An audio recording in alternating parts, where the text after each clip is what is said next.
Well, we're going to be doing things a little bit differently today. The game hasn't even ended, and I'm just going to start this video because I don't think there's any reason to, really pay too close attention to the last 3 minutes of this Jets and Canadiens game. But this is bad, guys. This is an ugly, ugly game. After the Pittsburgh game where the Jets won 4-0, I thought that was one of the best games they've played all year, if not the best game. And to go from that to what we're seeing tonight against the Canadiens, and it's a team that's not that good, it's kind of concerning. And before you get mad at me for, dumping on the Jets, because we haven't been doing that a lot this year. It's a little bit different. That was a lot of last year's stuff with, the Dave Lowry era. There was lots of complaining and lots of criticizing, we'll say. But when the Jets play like this, I'm going to talk about it. I'm not going to just, brush it off. This was a bad game. This was probably the worst game they've played all year, even worse than that Detroit game. At least they put up some, offense in that game. But this was bad. Canadians came out, played a hell of a game, good for them. But that's largely a crappy team, guys. That's a team that really shouldn't be hosing the Jets, and they hosed the Jets tonight. There was no offense to be found 5-on-5. The only time the Jets had a chance was really on the power play. Didn't have a lot of those, and Kyle Connor scored his 200th. Congratulations, Kyle Connor. That's great. But the Jets take a pretty fat lick tonight from the Montreal Canadiens, a team that I was expecting to steamroll today.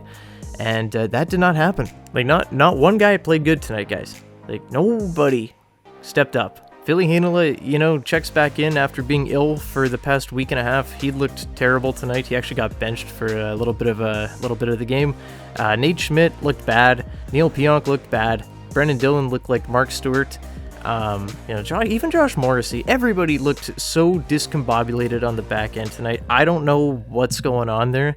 Definitely an outlier. I don't think we've had a game that bad in literally all season, but it wasn't good, guys. Just lots of line juggling at the end of that game, just trying to find anything that would work, and it just wouldn't. No combinations would get going. Nobody was figuring it out. Just an overall really bad game. Jets are going to have to throw that one in the garbage and forget about it pretty quickly because they've got a tough test coming up on Thursday against the Toronto Maple Leafs. They really played so well in that Pittsburgh game, and I really thought that was the turning point. And then it was kind of a meh game against Arizona. Arizona was playing really, defensively, and so were the Jets. So, not a lot of offense was found. I thought the Jets probably could have taken over that game and won it, but they just didn't seem to want to. And then in this one, just felt like an evolution of the Arizona game, except that there was no offense to be found.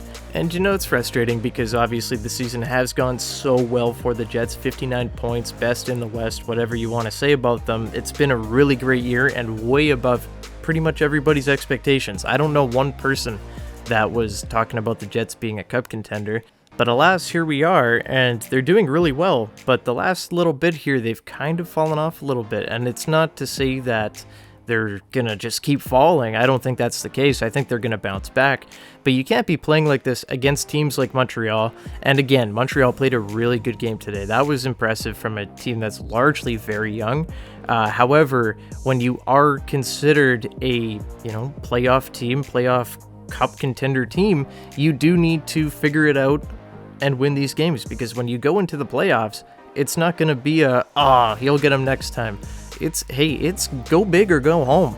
I firmly believe that the Jets need to add a top 6 forward or a middle 6 at the very least to maybe push some of these bigger guys down. I'm not talking about Connor, Ehlers, or Dubois, or Scheifele, but maybe send, Wheeler to the third line. Maybe try Perfetti on the third line if you want to get fancy with that. I don't know. I'm a big Cole Perfetti fan, but in the playoffs, do you want him in your top 6? I'm not so sure. Not at this point in his career, maybe not. So adding another guy or two into this lineup, I think would take the Jets a long way, because I think what we're realizing is even with how well Bonus is getting these, third liners like, Kuhlman. Well, if you want to call him a third liner, he's probably closer to a fourth liner.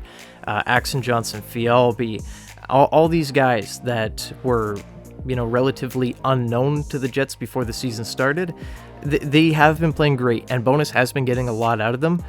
But is that going to be enough in the playoffs, or are you going to try to go get a guy that can fill in that role and be, really good in that role instead of just being good enough, right? I think that's the problem right now with the Jets' bottom six, and that could end up being an issue later on into the playoffs if the bottom six isn't contributing and the Jets are very top heavy, which they have been the last few games. We've noticed that it's really just been the Connor, Dubois, and Ehlers line, and then at times the Scheifele, Wheeler, Perfetti line. Is that going to be enough in the playoffs? I don't think so, and I do think that needs to be addressed before the trade deadline. But that is a little ways away, so we're going to stop talking about the trade deadline for now before I get too excited.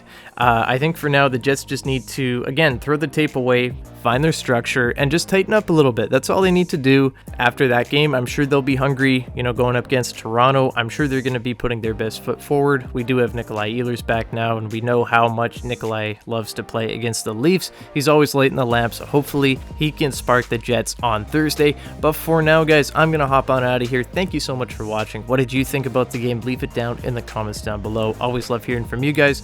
Leave a like and subscribe to the channel if you haven't already. We are almost at 1K, not too far away now. I believe we're at 879 subscribers at the time of making this video. So pretty exciting, guys. Almost at 1K. I will see you guys in the next one. Have a great day.